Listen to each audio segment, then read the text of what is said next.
Good evening, everybody. Welcome to Boro Fan TV and the Monday Night Show. James Hutchinson here. Tonight I'm joined by Joe Scott, David Campbell and Tony Guest. How are we all doing, lads? Evening all. Up there, Boro. Well, Boro fans, after the previous week and a high of a 6-point haul from our two games, the last two matches at the Riverside have been slightly underwhelming. Has the 1 point we've picked up dealt a mortal blow to our playoff hopes? Or do you still think we can make the playoffs this season? Get in touch with us. Let us know. You know how it works on the Monday Night Show. As well as looking back at those last two games, we're also going to look ahead to Boro's visits to Coventry and Swansea this week. We're going to discuss some other things that have been happening around the Boro this week. Comments made by Jonathan Woodgate, the season ticket renewals, and the meeting that's proposed this week between Neil Warnock and Steve Gibson. So, as we say, Boro fans, it's your show. Get in touch with us. We always like to see what you think, share your views and your banter on tonight's programme. So, David, I'm going to come to you first. We're going to look back at the Bristol City game, not in too much detail, unfortunately, but we'll look back at that. We had those wins against Huddersfield and Reading before then, but that match didn't follow the script last Tuesday. Where for you did it go wrong, David? Well, I think we just took Bristol City for granted. We always expected there was possibly going to be a bounce back, and just the standards slipped. I looked at the formation, I looked at the team, and there wasn't anything to pinpoint to say why we were going to fail, but we just didn't get out the blocks, and that for that 20 minutes, they just crippled us, and after that, the game was gone, and we couldn't get back into it. Yeah. And Tony, I mean, it's fair to say we could have conceded twice before we actually did. Famara Jeju, he opened the scoring on the night, and he's been linked with the Boro in the past. What did you make of his performance? Do you think he's maybe put himself in the shop window for a move to Teesside in the summer? Well, he, like you say, but for the 90 minutes that I've seen him, he impressed me against us. He looked, like you say, he looked a handful, but you've got to look how we defended against him, James. There's not many gimmies in that league, and his first goal, once again, we're allowing someone just to pass the ball into the box, you know what I mean? Just a floated ball, and I don't know, there's just no one on the cover. There's no centre-halves there to get in front of it, get in front of the striker before the ball gets to him, and he's got a simple header. Yeah, he's a decent number 9. I dare say he's better than what we've got at the club at the moment, but we were woeful defence-wise. Well, what surprised me, like you say, them two chances which Bristol City had before they did score, was I think that's the first save I've seen Bettinelli make and push away from the goal from a shot coming in from outside the box. And I thought, oh yeah, you know, maybe the coaches have got hold of him a bit, but like you say, from then on, it was all downhill for him again. Yeah. But he wasn't totally to blame for all the goals. No. And I mean, Joe, we've said there, and Tony's mentioned about the attacking threat that Bristol City had on the night. In contrast, at the other end of the pitch, we had the issue with Ashley Fletcher starting the game, leaving just after 20 minutes injured. And you could detect some frustration after the game in Neil Warnock's comments when he said that we weren't good enough and we're not strong enough. What did you read into that, Joe? Yeah, I think what I read, I think for Ashley Fletcher, I think it was probably one game too many for him for have successive starts in a row, and probably would have probably putting either a Somber Longer or Akpom into the frame, which most Boro fans will probably dread to even think about. But like I said, it's obviously going to lose Fletcher, but I think with the forward line, I think, as soon as the moment that Fletcher went off, I know it was going to be an uphill task, even if Jeju got the first goal in. And obviously, I don't know what Dykesteel, McNair and Fry were doing walkabout at that moment, but I think it was just a downhill task ever since, Fletcher went off on last Tuesday. Do you think maybe the frustration, Joe, with Warnock was that he said that he'd asked Fletcher if he was fit enough to play, and the player himself had assured him that he was fit enough, and the fitness team had also said, yes, he can manage a game, and then he breaks down after 20 minutes. Do you think that's part of where Warnock's frustration came from? I think it probably would have been. But like I said, James, I think, in my opinion, I think Fletcher just started just one game too many after his comeback from his hamstring problem, because we all know hamstring injuries are tough to come back from, and obviously it was the worst case scenario, I think, for Fletch and for Warnock.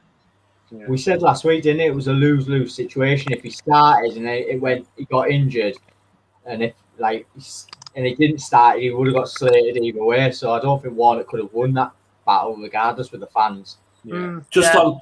On that with Fletcher, that's why, you know, I know they get driven by the agents, but if I was that kid now, I'd be asking for that contract to be put in front of me, because if he's going to keep breaking down every 2 or 3 games, come summer, he's going to be out of work.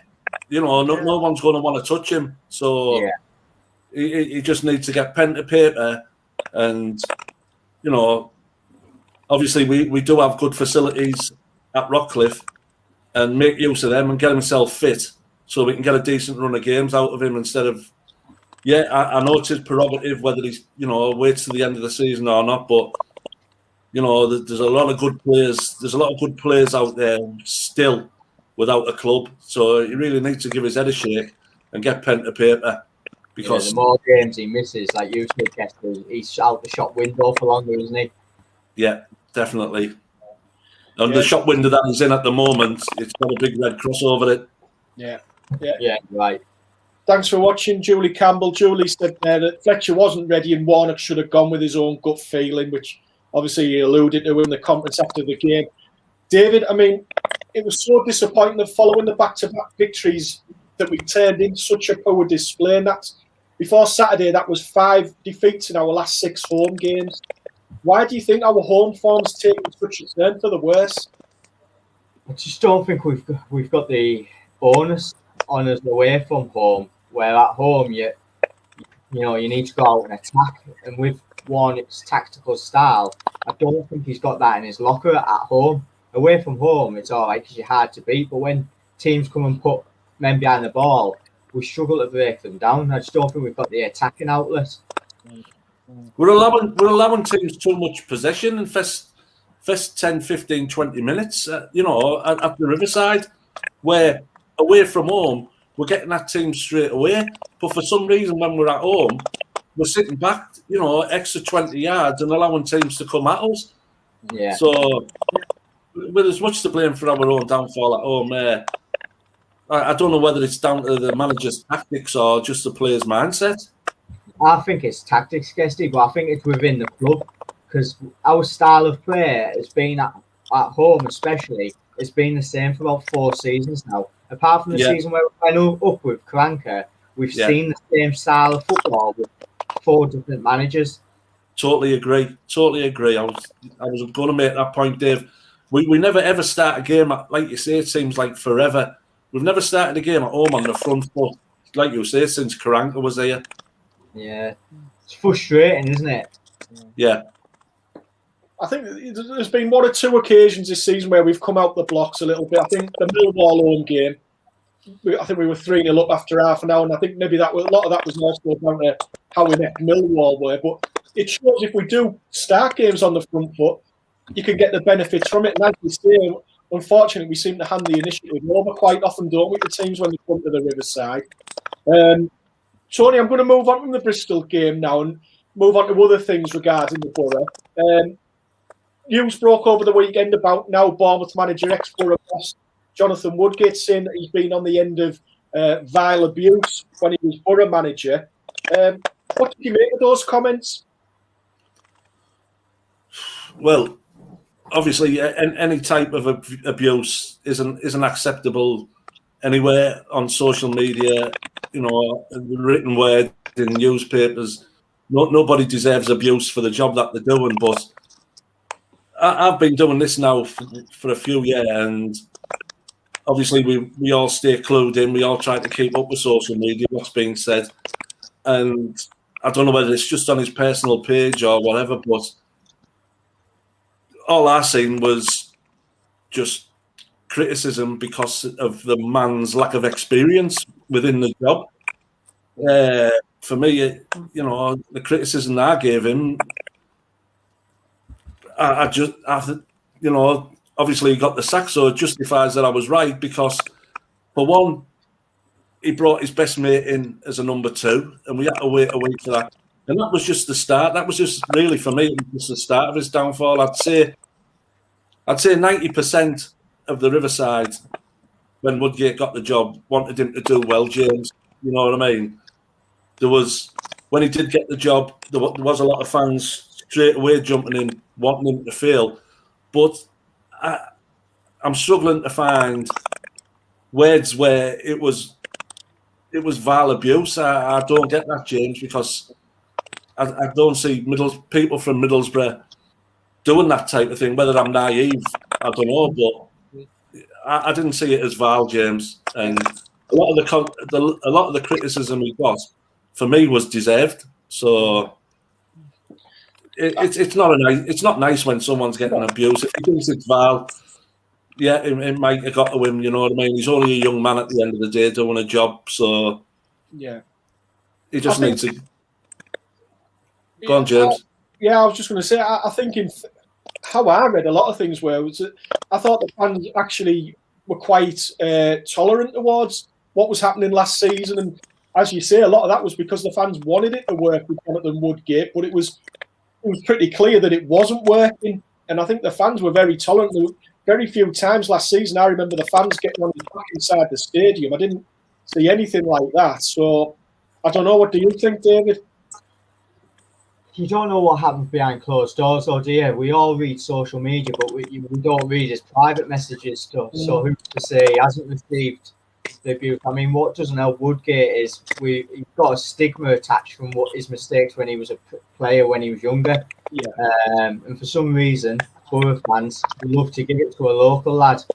Stuart Downing was the exact same. And for the life of me, I don't understand why we don't support them. But what Guesty was saying is completely right. The abuse he got regarding performances and results was justified. You know, we can't get away from that. But anything which crosses the borderline, which is personal stuff, it's just not acceptable. And these types of people need to have good look at themselves.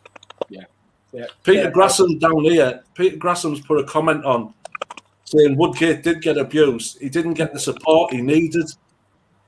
I'm sorry, he didn't get the support he needed from within the club. The support on the outside from the fans and the people who were going to the games were supporting him. You know, the fans got great pleasure singing Woody is a Red and all that. And, you know, he's one of our own. And it used to ring out at every game. So he did get the support of the fans. Do you know what I mean? The majority of the Boro fans who went to the games would be. I don't know about the people who listen to the radio or the people who were watching the games on TV, but the support in the ground every week for Woodgate was spot on. Yeah. Obviously, every game you get the odd boo now and again, but he had more support than our previous managers, than Monk and Pulis.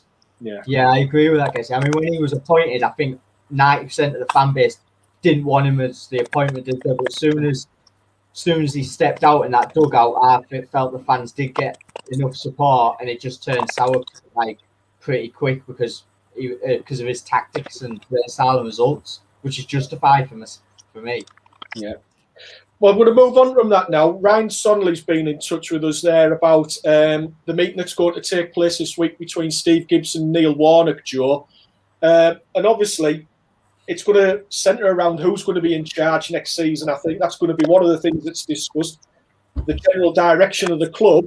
What do you hope happens in that meeting, Joe? Well, from what I can gather, I think, as we touched on before the show, I think with Warnock, I don't think he'll want to end his career without fans being in the ground, and I think he'll want to end his career with fans in the ground. And I think, you know, if what the meeting can gather, you know, if what I can gather, I think it'll be appropriate that if he stays on for another 12 months, I think that'll be the best news for all Boro fans, because I think he's done a lot for us ever since he came in. So I just hope with the meeting on Wednesday, it'll be successful, and hopefully when they announce the outcome, he'll sign a 12-month deal, and I'll be happy with it. Okay. Paul Nicholas has been in touch, David, and he said, will Gibson trust Warnock with the chequebook? Personally, I think Gibson has trust issues since Monk was given free rein with the chequebook. I mean, I don't think there'll be a great war test available, whatever happens, following the meeting in the middle of this week. But do you think Gibson will be happy for Warnock to remain in charge? Yeah, I think Gibson will want Warnock to stay for another season. Paul was saying regarding the chequebook. People gauge the chequebook theory in a lot of different ways. Going out and spending £5 million on a player doesn't necessarily work. So I think he will back him, but it might be in the terms of transfers, free transfers. So in a way, he is still backing him. Gone are the years where he's spending a couple of millions on players. I don't think you'll see that at any team in the league the next season, apart from maybe the teams that come down. So I think he will back him. And I think, like you were saying, I think Gibson will want him to stay.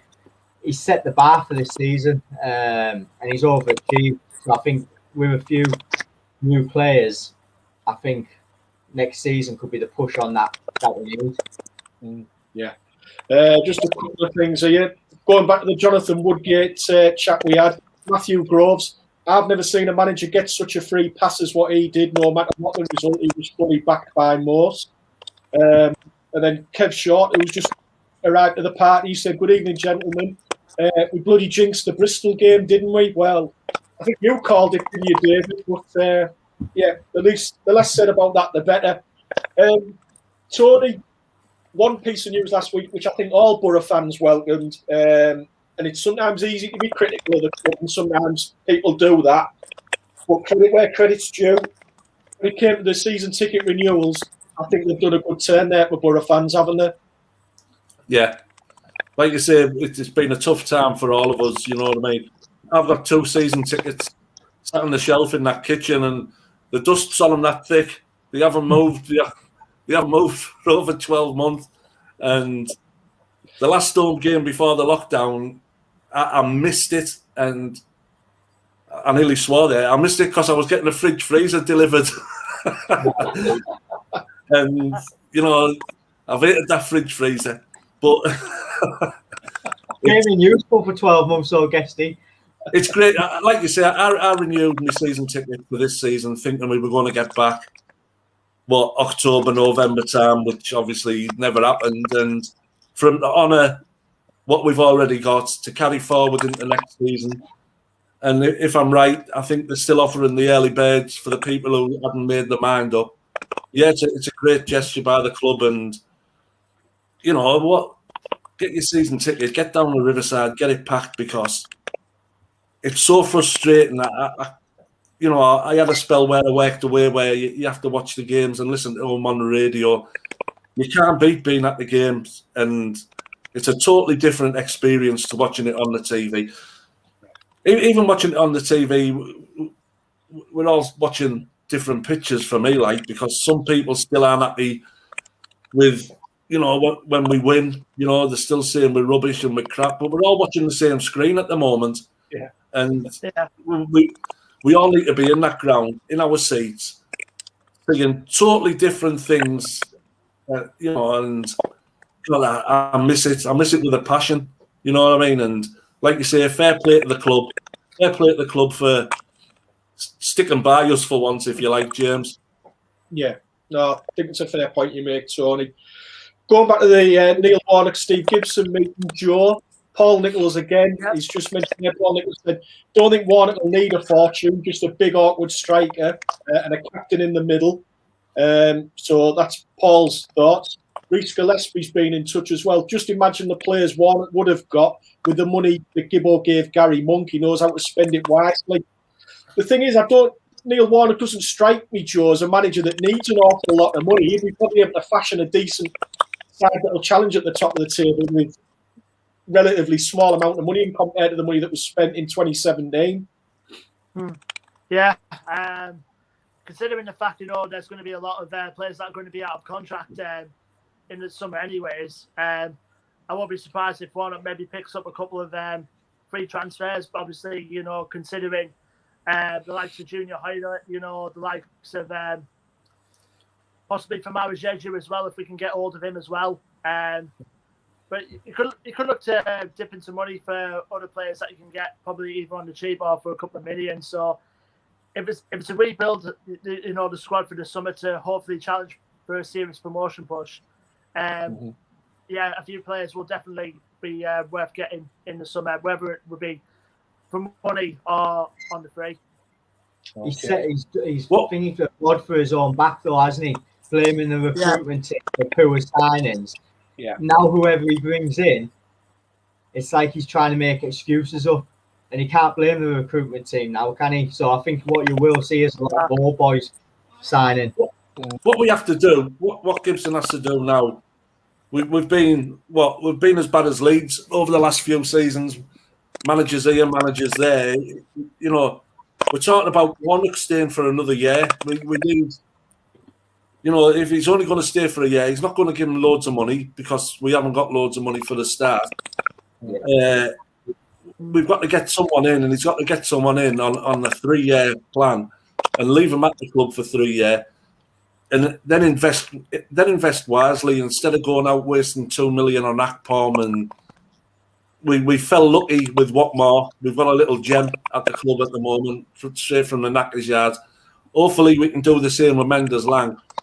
But them players aren't going to get us promoted, James. And Warnock staying for another season. Even if he does get us promoted, we've got to look at the big picture. And yeah, Gibson's an absolutely amazing chairman, but is his ambition just to stay in the Championship at the moment? I'm not too sure. But like you say, they're going to have the meeting on Wednesday, and fingers crossed he comes out and he is going to stay for another year. But is that what we want? We want, we want someone to look forward to, not because we're going to be in the same boat next season. If we're hanging around the playoffs, it's going to be all the talk about Warnock. Is he going to stay again? So we need someone solid. And then a 12-month contract for me is no good. He's got to either commit to 2 or 3 seasons. I know he's an old man, but so's Hudson at Crystal Palace, and I dare say he's under a lot more pressure than what Warnock is. So. Guesty, I think you've hit the nail on the head regarding the club. I thought last summer, after he kept us up, was the ideal opportunity to have a 3-year plan with someone new, because we all knew this season was a 3-year. And for me, I think we've just wasted it. We all the players out of contract last summer. I thought it was an ideal opportunity to get a manager in and say, well, you've got 3 seasons to start building, and we didn't do it. Nigel Pearson or Chris Hughton were the ones for me that we should have been looking at last summer. What's getting me down? What's getting me down is you look at your likes of Norwich. You look at your likes of Norwich, Watford, Bournemouth have fell away a bit, but it's getting a bit it's getting a bit predictable every season now. You're going to have the likes of Norwich, maybe Swansea and Watford going up. You're going to have your West Brom, your Sheffield United. I know they haven't come straight back down, but it's teams who's got the parachute money now, who are using it wisely, and they're spending a season back in the Championship, then they're coming straight back up. And I don't want our club to be like that, James. It was painful enough when we went straight back down after the Karanka era. So there's got to be something concrete. He's really got a plan for the future for me, and it's either Warnock or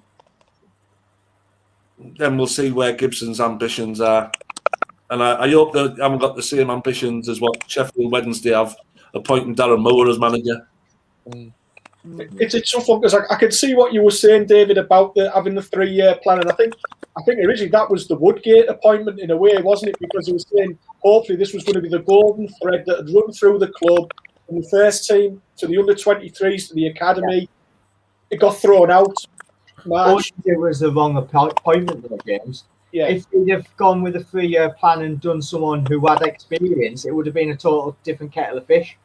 But do you think that won't happen because there's not the money there to back those sort of managers? Hence why you won't get a Nigel Pearson, you won't get a Chris Hughton, because they'll want funds, won't they? Yeah, 100%. And I think that's what's putting clubs away. But I think in hindsight, we all knew there was going to be no money this season because of the revenue with lack of fans.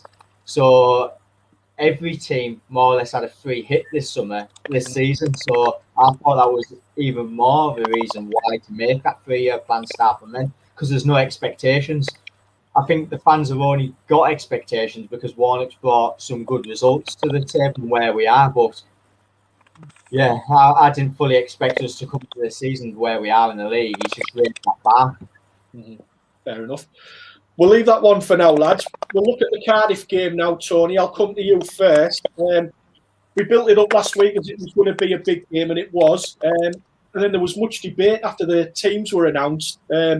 Neil Warnock made 4 changes to the side that played against Bristol City. And with regards to like the formation, what was your reading of it? Because I know the lads on Radio T's, the game had gone ahead for about 20 minutes and they still couldn't quite work out what formation we were playing. So what was your take on it, Tony? At last, my take on it was, at last, we played Hall and Fry, who were both fit together. As for formation-wise, I haven't got a clue, James, because in the 82nd minute, one of our 3 centre-halves, if he was one of our 3 centre-halves, was our most forward-thinking player, and he's the one scoring the goal. And you just think, why is Paddy McNair scoring a goal from a yard out with all them strikers that we've got at the club? And it just, I don't know. But for me, the Cardiff game, I felt we did try to get the ball down more. I felt we did try to play a bit more football. For me, I thought we dominated most of that game, James, and it looked, for me, it looked a lot. I don't know about how you feel. For me, it looked a bit more structured, even though there was no structure, if that makes sense. Like you say, the disappointment was that, and Warnock said they'd worked on it all week and training. Just that sucker punch, that one throw into the box, and why they all decide just to bunch up into one bunch. No one in that bunch had anywhere to go. The goalkeeper in the second half came out for one of them throws and caught it. Why didn't he do the same with that throwing? It just beggars belief to concede such a simple goal when we knew that was one of their main threats. But for me, for a change to get back in the game, I was a lot happier. But as for formations, I've never had a clue what formation we've played all season, James. See, that was the biggest frustration for me. It was nice to see Tav back. Just going to say, I mean, Joe, he was one of the 4 that came back in, and he managed the full 90 minutes, which was impressive enough. But I mean, his performance, it just showed what we've been missing the last few weeks, hasn't it? Yeah, we could definitely tell from the last couple of games where we didn't have Tavernier that we definitely missed him. And he did have a good game. The only thing I can gripe with, with the formation, is I just don't see Nathaniel Mendez-Lang as a right fullback at all. He's more of a forward-thinking player. He's more of a forward-thinking player, to be fair. And I think, Joe, yeah. Do you feel he just tried to get Mendez-Lang into the team to get something out of him because it was Cardiff? It didn't really matter where he was going to play him. I think he mentioned that Mendez-Lang was due to start at some point. I just didn't think it was going to be in that sort of position that he would put him in. So but I think it helped when when they brought the likes of Johnson and Cabano on. I think and Akpom as well, that changed the game for us, particularly when we got our goal in the end. But I think there were chances in that game where we could have at least got a winner. But obviously, I see it as a point game. But I think most Boro fans will probably take that as 2 points lost. But you can take either one way, to be honest. Yeah. I mean, David, for you, what did you read into the fact that before the game, again, we've talked about forwards and how they're being perceived at the moment and what the manager's saying. He made Warnock came out before the game and said that he's made Johnny Howson his captain. Now, what did you read into that? Summed up everything that we need to know of what Brice Assombalonga has been like for the past 2 seasons. And to me, what Warnock did before the game regarding his strikers was absolutely ludicrous. And he's lost a lot of respect for me for that, because he's blaming everybody else but himself, and he's contradicting himself. We all said a couple of weeks ago that Sunderland should never have got the captaincy, and Howson off Fry should have. But Howson's performances haven't been great the last couple of weeks. I don't know if there's something going on behind the scenes, whether it's to do with the captaincy. For me, the captaincy is irrelevant. It doesn't matter who the captain is of the club. Every single one of them should be a captain, a leader on that pitch. And by the looks of it at the moment, we've only got 2 or 3, and I think that's probably where some of the problems stem from, in my opinion. I feel personally as though I don't know if Howson's fully recovered from that injury he got at Preston before Christmas. He doesn't seem to have come back the same player. And maybe he's struggling for fitness. I'm not too sure. Tony, Matthew Groves has been in touch and he's mentioned about Cabano being a game changer for us. And we've had a few little comments about Neil Warnock tonight, but in fairness to him and all credit to him, his 4 substitutions had a real effect on the game on Saturday, didn't they? Cabano being one of them. Like you say, that Cabano, it's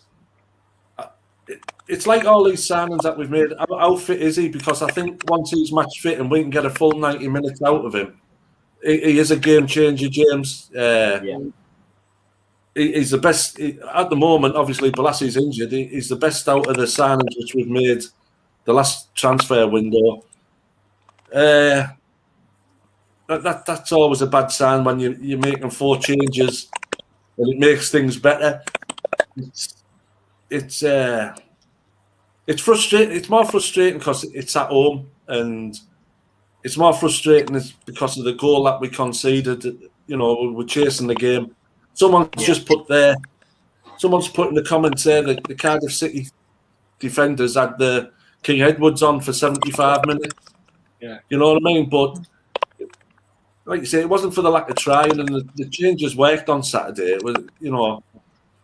But like you said, Chrissy Allport there about Tav. Tav makes a massive difference for us, James. Massive. Yeah. He seems to be the only one with a bit of imagination. He's one of the only field players that we've got who want to take the ball in tight areas and work it around the penalty area, where if you keep hammering balls into the box from God knows where, the Cardiff back 4 are absolutely massive, and they'll just gobbling everything up. Yeah. And once to blame for that, you blame the manager, because I think we should, you know, James speaks highly of Bowler, I speak highly of Bowler, but I still think we've got to find somewhere for Marvin Johnson in our starting 11. Yeah. Because he's been our main supplier of goals for the last 2 seasons for me. Yeah. Another point as well, you know, fair credit to both Hall, Fry and McNair, because we knew the key threats for Cardiff were obviously going to be Keith Moore, Harry Wilson and Josh Murphy, and they kept him at bay pretty much all game on Saturday. But yeah, I agree 100%. That was the biggest frustration for me regarding Saturday. We knew how big of a game it was, and we needed to win to close that gap. We set a good team out, which we all looked on paper and agreed and thought, oh, this is really attacking. And we reverted to the same hoofball. There's no point having Tavernier in the game if you're not going to get the ball to him. Every opportunity we got, we just played it down the line or played it over. And it's getting poor. I hate to say it, but until Jed Spence and Cabano came on, we didn't get the ball down. And I can't stand Jed Spence, but he's the only one who got the ball down and looked for a pass on. And we looked a complete different thing. For Warnock got it completely wrong. Wrong. David, Robert Sims has got in touch with us and he said, let's have it right. Warnock's done brilliantly with an average team. Our strikers are not good enough. It's always typical Boro, 1 step forward and 2 steps back. Rhys Gillespie's been in touch with about Marvin Johnson. He only putting a decent cross. So there's a lot of things there. We've got a point, David, out of that game on Saturday. Where for you does that leave our playoff ambitions this season? It doesn't for me. I think I can see the season coming to a close gradually and surely. And I seen a comment from Peter Grasham earlier saying, I don't think Warnock knows his first 11 now because he's brought so many players in. I completely agree with that. I think he's got too many options now, and I think that is going to be his own downfall. and we're playing players who aren't fit, where other teams have now hit into a rhythm, and we're coming in consistent because we're trying to rush players to get fit, when there simply isn't the gap in between to do that. We haven't got this. You're playing 3 games a week, so trying to get players fit on 3 games a week is chopping and changing. I don't think that's a good solution to get a run of games going. So I can't see I hope I'm wrong, but I can't see the playoffs realistic. I think it's going to peter down throughout the season now. I mean, what do you guys think? Well, I think pretty much. I think it's going to be our inconsistency unit rather.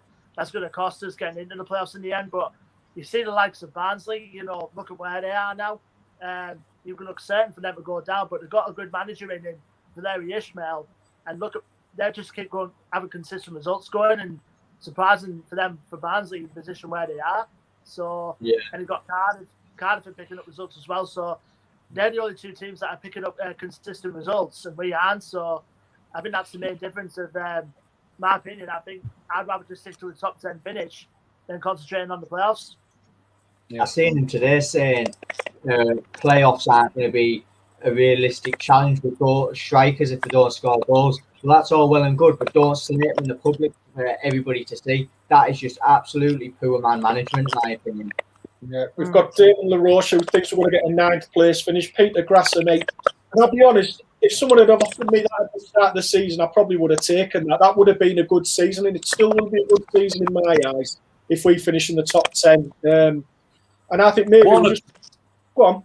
Warnock's not going to sit there. Warnock's going to sit there now and say, yeah, it's hard to reach. Like you say, he speaks with forked tongue sometimes, Dave. He said at the start of the season he's not going to come to this club just to be messing about 8th, 9th, and 10th. He'll be still expecting. He'll still be expecting to reach them playoffs. And at the end of the day, whether you agree with me or not, Dave, them strikers do deserve a good kick up the arse because they're being absolutely dross, mate. They do in private, Guesty. You've got Bernie Slaven, right, wamping on here on Facebook about. I remember Bernie Slaven, and for me, he was like you say, he was an absolutely fantastic goal scorer. Me being an ex-centre forward, if you aren't scoring, you aren't sleeping, mate. It's playing over and over and over in your head, and that's what's upsetting me about our strikers is do they care that they're not scoring? You know what I mean? They've got that number 9 on. They've got that number 9 on for a reason because going through the ages of the football, they were banging goals in, and you've got to lift your game no matter what level you were playing in to keep scoring goals.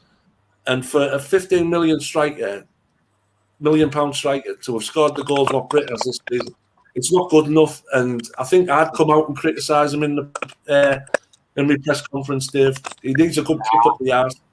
I wouldn't. You do that in public, Guesty. You don't do it. All that's going to do is kill Akpom's confidence. And Warnock's trying to blame everyone but himself. He came out and said that Akpom was his number 1 striker and a choice. We all knew it wasn't. We all knew it was Kiefer Moore. He never got him. So he was saying he's watched his development over the years so closely, and he wanted him. He was the number 1 choice. Now he's saying it was a recruitment choice. He scored against Wickham earlier on in the season away from home.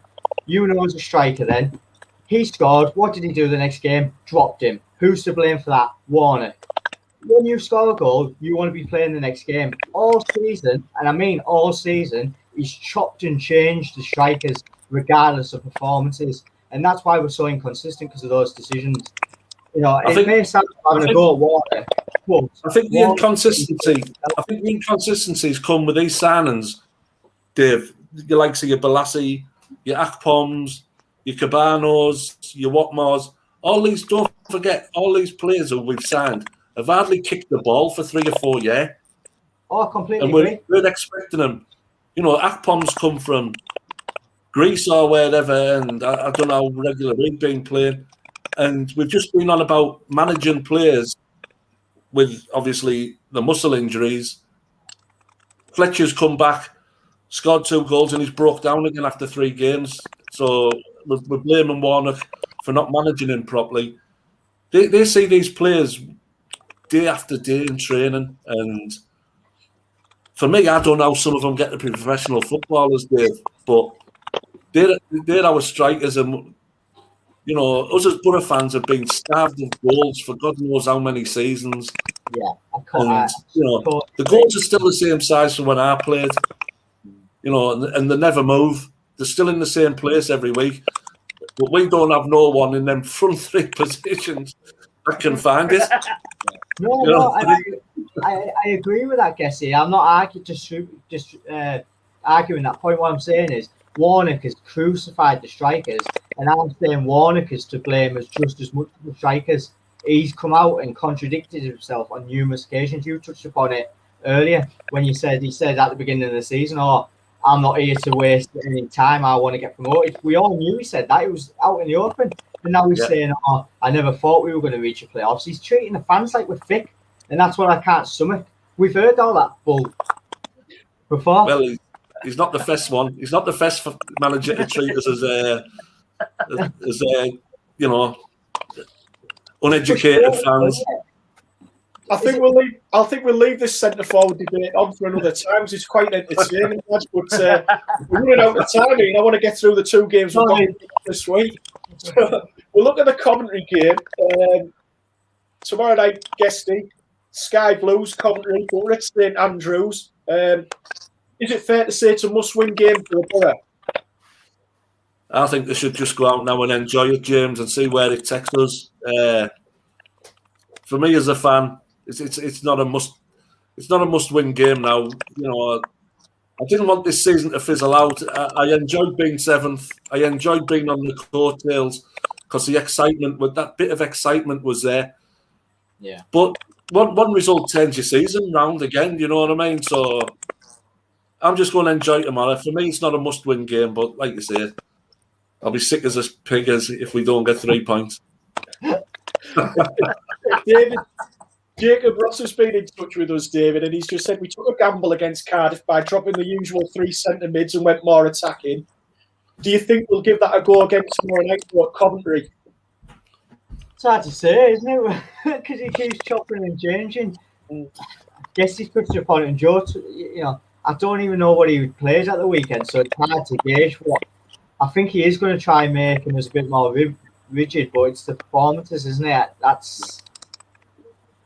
think that's where he needs to look upon rather than the you know, we need to look at the style of play rather than the formation. I think we might see Johnson back in. Good shout. Might be. Have to wait and see. Joe, obviously, Coventry, we beat them 2-0 at home earlier in the season at the Riverside. They've just put back up from the Championship, and they're starting to get sucked in towards things at the bottom three. Who do we have to watch out for tomorrow night, and what sort of game are you expecting?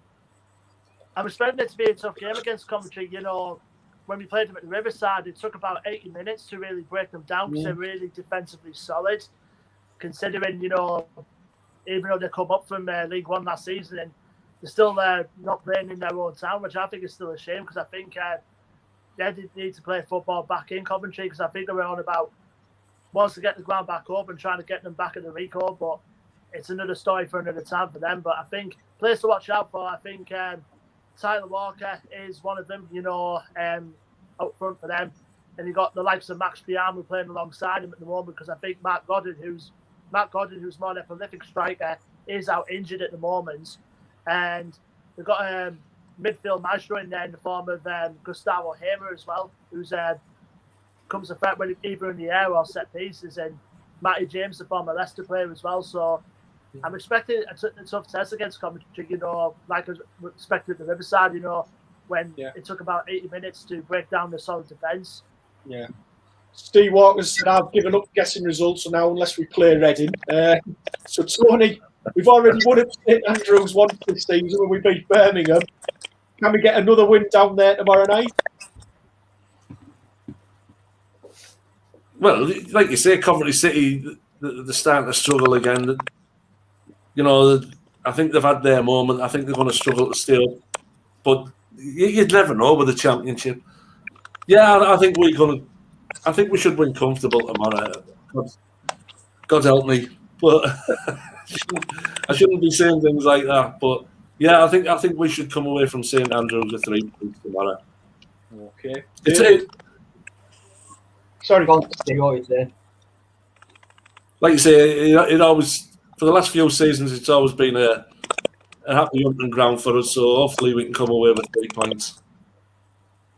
Well, I've got Boro on my bet, so Coventry will probably win tomorrow. But I think it's just getting back to basics. If we can get the basics right, I think we can nick a win there. Okay, Joe. I'm going to stick with a 2-0 Boro because I think, considering the games we've got coming up after that, you would fancy this on paper to be must win, considering the games we've got after this. So I'm going to go with 2-0 Boro. There's a lot of confidence in the text here. Kev Short's even jumped out of the gun there. He's predicting 6-point week. Peter Grasham, Alan Keeler have all gone for Boro wins. As we said, the second game of the week, it's also away from home. It's Swansea at the weekend, Guesty, challenging trip to South Wales. And they'll be desperate for revenge after we turned them over up here in December, won't they? Yeah, we only win cup finals in Wales games. It's not a very nice place for us to go in South Wales. We never seem to come back with much. We were talking about Guesty earlier on. That header he missed against Swansea.